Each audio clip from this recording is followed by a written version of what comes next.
Hello again, my little conscripts, and welcome to another Mordian Glory video. In today's episode, we are going to be casting our ever-critical eye over the Finnish forces in Bolt Action version 3.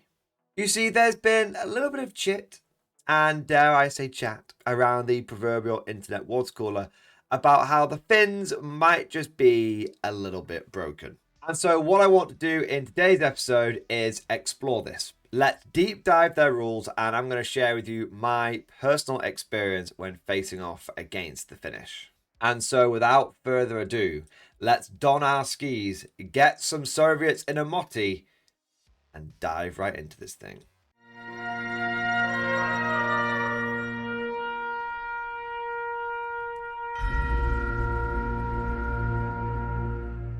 So I think a good place to start this episode would be with an overview of the Finnish Army special rules. First up, we have got Trained Huntsman. As long as any Finnish infantry unit has an ambush order die next to it, it can reroll morale checks. Also, when the unit opens fire from ambush, all models in the unit that are armed with a rifle, including snipers, gain an additional +1 to hit bonus. On the surface, this rule seems strong yet fair. It's strong because being able to get +1 to hit bonus is always good. And it's fair because it's limited by the fact you have to be in ambush.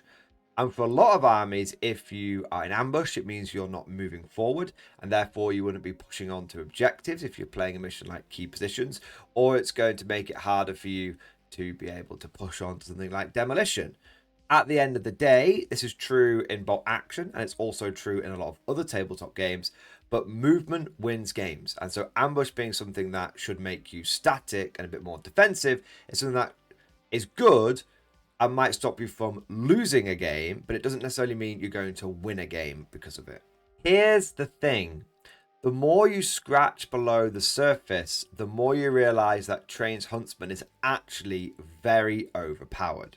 In Bolt Action version 3, many negative to hit modifiers have been removed. You used to get them for everything: moving, long range, different kinds of cover. Now there's only 2 that I can think of off the top of my head. Are you inexperienced? And did you make an advance order? If you make an advance order, then you get to move 6 inches if you are infantry, and you then get to shoot a target's opportunity, but you do suffer a -1 to hit penalty. Of course, this would mean that there would be a lot more shots that were hitting. And so what Warlord did is they made sure that the base to hit value went from a 3+ in version 2 to a 4+. So it's like everyone was starting off from a lower level, but there weren't quite as many modifiers. But by giving the Finns the +1 to hit, it essentially means that they are hitting like they are in version 2, but with very few negative modifiers of version 3. They're essentially getting the best of both worlds. But I know what you're thinking. Mordian, they still have to be in ambush, and that means that they're not moving, right? So if they're putting everything in ambush, then they're just basically gun lining, and it's only with rifles, so they might not be able to get into range. It doesn't seem like such a big deal. Oh, my sweet summer child. Oh, my sweet Soviet conscript, I should say. Let me introduce you to another rule of Finns. Here we have the Recon/Light Infantry Squad. It is a 5-man squad of veterans. They all come with rifles as standard, and you can add lots more men to the unit. But the big thing is that you can upgrade the squad to be tough fighters so you don't need to take tough fighters, or the CC Recon squad, and they gain the Master of the Hunt rule for 1 point per man. So essentially, for the same cost as a Fallschirmjäger, you can have a CC squad. Now, the benefits of Master of the Hunt is that CC can move into an ambush position. In other words, they're allowed to make an advance move, and if they do not shoot any weapons, then CC can turn their dice to an ambush order. This means that your CC can move up the board and still go into ambush and then still benefit from that Huntsman rule. So you're not having the negatives of ambush, which is you're more static. You're getting the ability to move, In most cases, just as far as most people like to move with a unit. A lot of people like to advance at the board. There's the occasional run for dash across open ground. But essentially, you are moving up the board the same as everybody else. And yet you then get to go into ambush, which means you then get to +1 to hit, which then means that you're actually hitting better than everybody else. And one of the unsung things about ambush is that you shoot the enemy after they've started their order. Now, the reason this is important is because if you were to just advance up the board and shoot someone, you put 1 pin on them. They then pass their order test, they remove that pin, and then they would get to shoot you back, and there wouldn't be any problems. But with ambush, what happens is the enemy moves, you shoot them, they have a pin, so that when it comes to them shooting back at you, they've got a negative to hit modifier, because there is, I may have failed to mention this before, by the way, but you have a negative hit modifier for moving, for being inexperienced, but also if you've got pins on you. So the result of this is that the Finns can move up the board and hit you on 3s, and you can try and move back up the board. You could try and meet them in the middle, and you're going to end up hitting on 6s. Because remember, when they shoot you, they're shooting you from an ambush. Correct me if I'm wrong, and I'm happy to be wrong here, but correct me if I'm wrong. It's the fact that you give your unit an advance order, which is what gives them the -1 to hit. It's not the fact that you've moved, it's the fact that if you give them a fire order, they hit fine. If you give them an advance order, they have a -1 to hit modifier. So because the Finns, they advanced, but then they changed the dice to ambush, when they shoot you, they're not shooting you as if they advanced, they're shooting you as if they stayed still in ambush. So assuming both sides, assuming the Finns don't have any pins, what would happen is they would hit you on 3s. And the unit that's moving up to meet the Finns would start on a 4, -1 because it's an advance order, -1 because they've got a pin on them. Even if you go, well, you could just pin the Finns up. You could just put a few pins into them first, and then when they trigger the ambush, yeah, it's still the Finns hitting you on 4s, and then you hitting the Finns back on 6s. But wait, there's even more. And this is what I think, personally, is what makes the Finns broken. We are going to cover some of the other bits as well, but for me, as someone who played off against them a few times, I found this to just be wildly, wildly overpowered. You can change an ambush dice to a down. Now, everyone can do that, to be fair. Everyone can. When you change an ambush to a down, the advantage is you get +2 to your save. Now, normally, if you go down, it's because you're trying to protect yourself from some sort of incoming fire, right? But the problem is that you're giving up your unit's entire move. You're giving up the move. Because you take a dice out of the bag, you put it next to you, that's then gone down. You've lost functionality from a unit. You've essentially had an activation out of sequence, which might affect the dice disparity in the bag. And your unit now can't do anything for the rest of the turn. But the advantage is, that's a huge set of disadvantages. Huge set of disadvantages. But the advantage is you get +2 to your save, which can make your units feel really dead hard. But for the Finns, they don't have to give up very much. They've already moved their unit up the board. They've already got functionality. They've not passed their turn. They've had a dice out of the bag, used that dice in their own activation, and then they've got another free activation on that unit, essentially gone, I'm going to go down. So they've got to move, and they've gone down. It's so powerful, because think about it this way. In heavy cover, and heavy cover can just be, there is a stone wall. Very, very common terrain feature between the unit that's firing and the unit that's being fired at. They don't need to be huddled up against the stone wall to gain the benefit of it. That just has to be at some point in the path of fire. So if you're playing on a fairly terrain dense board and you've got two armies working the way up towards each other, Finns can move the board 6 inches a turn with a 2+ save. because hardcover gives you a 4+ save, down gives you +2 to your save. So unless you're spamming the absolute crap out of indirect fire, not even HE in general, it's a big mistake a lot of people make. They think that HE, all HE gets rid of cover. It doesn't. It's just indirect fire HE. So unless you're spamming the crap out of that, which is like light mortars is typically the spam for that, the Finns will be marching up the board on a 2+ save. Oh, on veterans as well.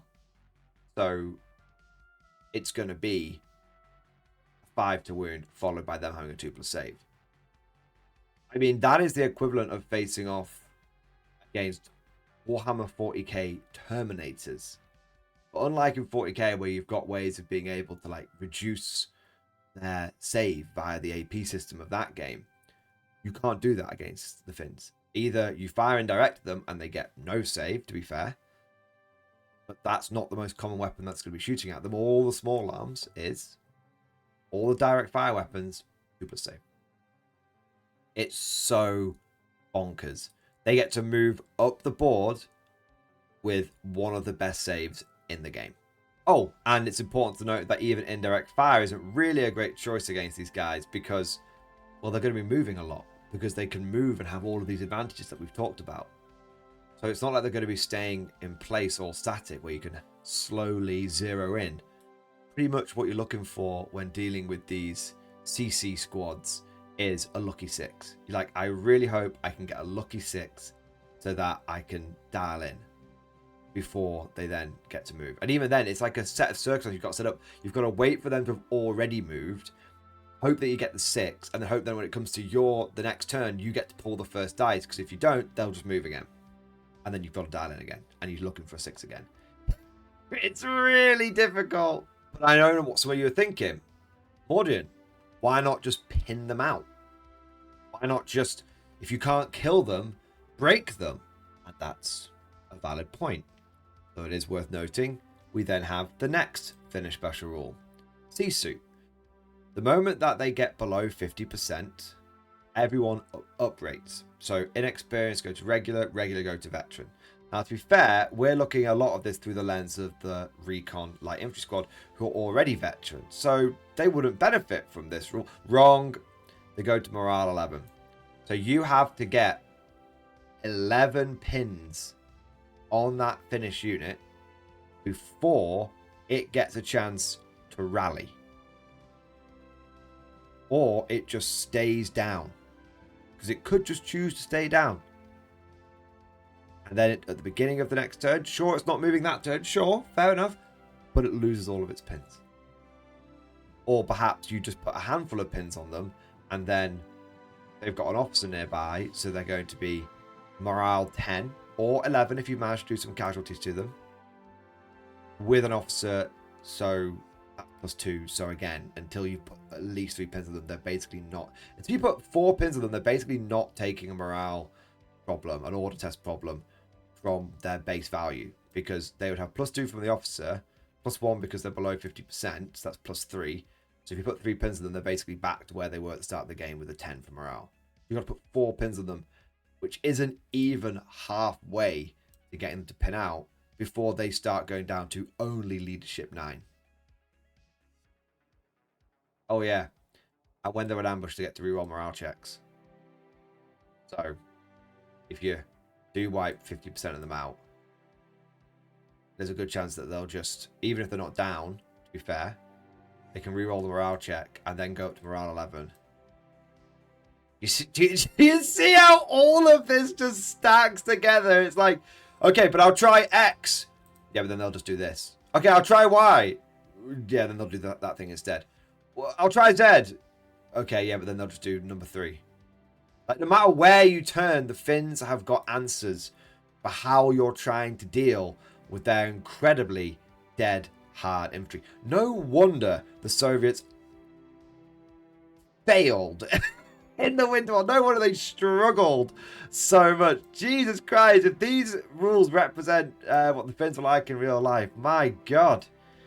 Insane, man. Absolutely insane. And it is important to note that By the way, this upgrade does take effect immediately, so that does include before they take any check. So if you did somehow get a lucky hit, reduce the squad down by 50%, it's not like they have to take the morale check and then they become morale 11. No, they instantly become morale 11 and then they get to take the check. We've got another couple of army rules here. We've got Motti, which is where they ignore the -1 modifier to the auto test for coming onto the table. Fantastic rule. Outflanking can be very powerful, especially in certain missions like Demolition. I think you can do it in Demolition. Again, correct me if I'm wrong, chat. But generally speaking, you're going to have morale 10 people who don't even have the modifier coming on from like outflanking, which is cool. And then you also get skis, which allow you to ignore the movement penalties of snow and the winter conditions. But to be fair, this one is more of a flavorful one because outside of some more narrative, historical tournaments and events and games, most people don't play with snow and winter conditions. So that covers the Finnish army special rules and where they're quite strong in certain places and how well they pair with certain units to make the Finnish infantry a bloody nightmare to deal with. And Bolt Action version 3 is still very much an infantryman's game. There was a lot of worries at the beginning of the edition that tanks were going to become very dominant, but I have personally tried some pure infantry. I've tried some veteran spam, and I've tried some conscript hordes as well. And I found pure infantry to still work very, very, very well in this game. I would still describe it as an infantryman's game, just that tanks, especially light vehicles, have definitely got some play. And so having these Finnish infantry be so damn good means that they play very well into the core gameplay of Bolt Action version 3. But that's not to say that it's only the Finnish CC squads which are good. Traditionally, minor nations tend to have a big Achilles heel. And the Achilles heel tends to be they struggle with anti-tank. They tend to be fine at the infantry game, but if someone rolls up with a couple of mediums or even a heavy tank, they struggle to deal with it. Finland does not have that problem. Firstly, they can take Panzerschrecks. Panzerschrecks might be kind of expensive. We're looking at 88 points for a veteran Panzerschreck, or we're looking at 80 points for a regular Panzerschreck. But it's still a mobile anti-tank choice with a fantastic pen value.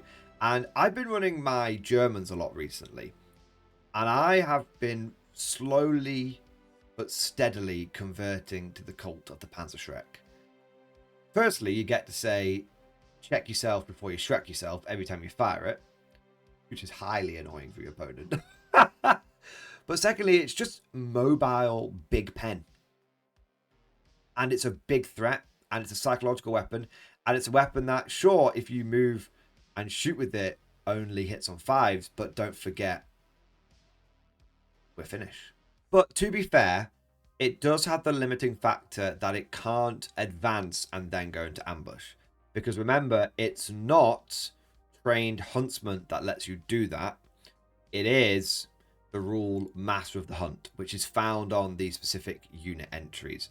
So you can do this with like infantry recon squads, and you can do it with your sniper teams, but you'll notice that the anti-tank team doesn't have that. So it's still a very, very good weapon. Panzerschrecks are great, don't get me wrong, but I see a lot of people making that mistake that, oh, they can advance into ambush Panzerschrecks. They can't do that bit.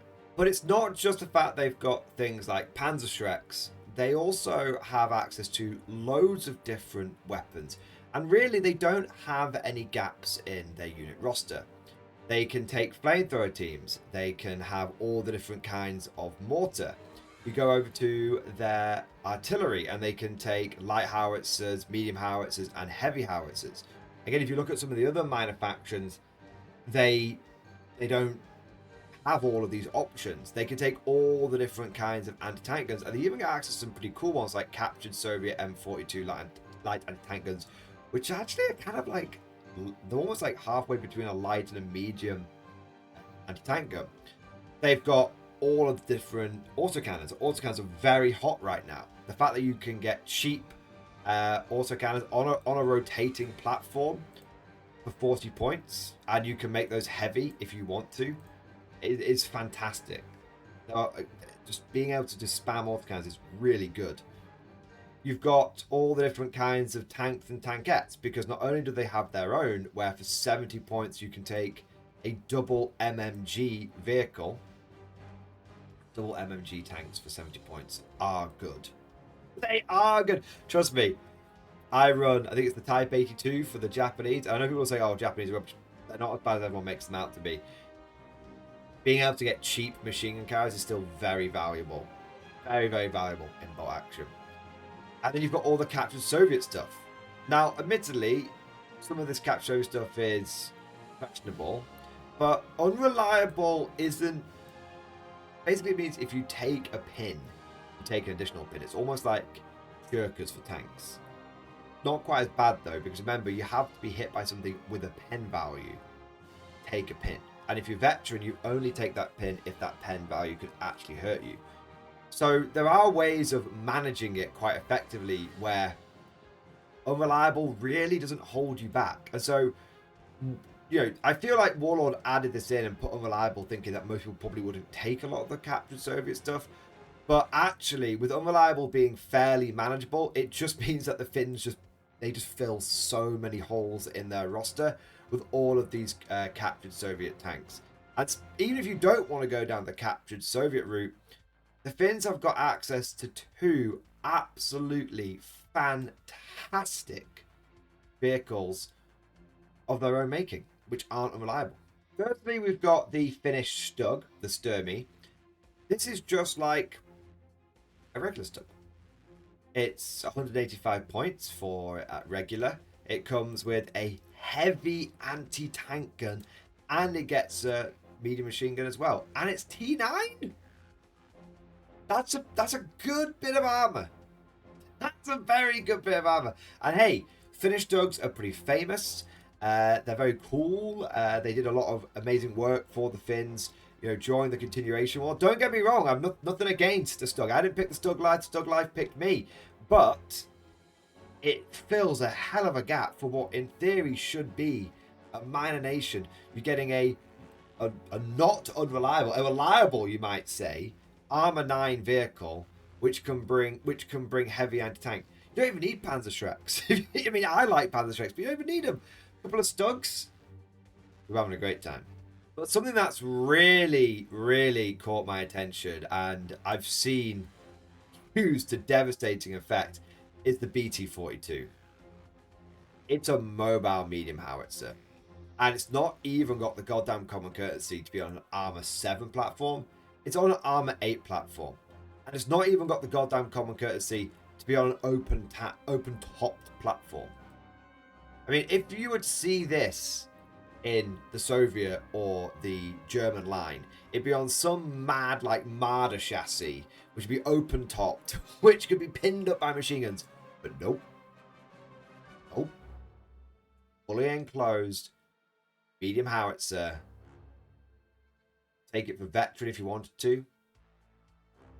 I'd probably stick it with an officer nearby. That's really good. Remember, we're not in second edition anymore, boys and girls. You're not limited to taking one of these. You're not limited to taking one or the other. You can have one of each in your list. You can have double BT-42 in your list if you want. And those medium howitzers are going to be pinning up a lot of enemy vehicles. And they're going to be smashing a lot of enemy infantry. Either you start doing indirect fire, or do some direct shots. You've got options. Howitzers on tanks have always been a good choice in my action, and they remain being a good choice in version 3, and especially with the Finns. Not being open topped is just wild. In summary, the Finns are considered broken because they have incredible army special rules that pair very nicely with their extremely effective veteran infantry.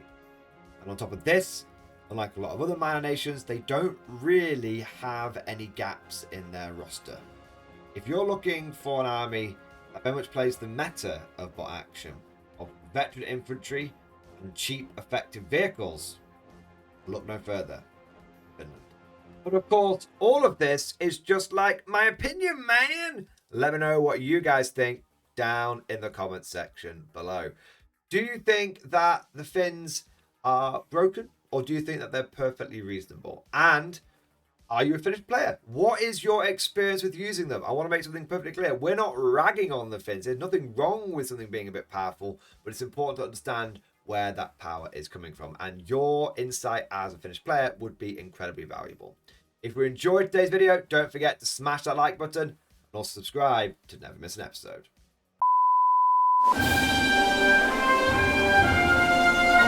Would you like to know more? If so, then please consider becoming a channel member or patron. By supporting the channel, not only will you be doing your part, but you'll also be helping me create more content for your viewing pleasure and unlocking a whole host of perks. You get everything from a badge next to your name, custom emojis, but the big one is access to the Mordian Glory Discord server, an online community with almost 2,500 active members. It's always popping off in the MG Discord. We've got channels for army lists, hobbying, tactics, stories, and even a pretty spicy meme section as well. For all you greenhorns that wanted to see the Mordian glory hole, today is your lucky day.